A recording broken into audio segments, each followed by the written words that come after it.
ஆடைக்குள் வைத்த அழகினை எடுத்தேன், ஆசைக்குள் வைத்து உனக்கென கொடுத்தேன்.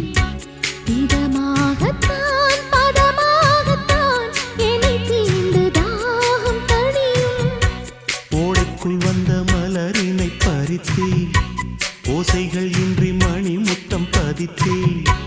பழச்சாரையும் இளநீரையும் பரிமாற வேண்டும் தினமும். அந்திப்பகல் வந்ததொரு இன்ப மயக்கம், அஞ்சு விரல் பட்ட இடம் மெல்லச் சிலிர்க்கும்.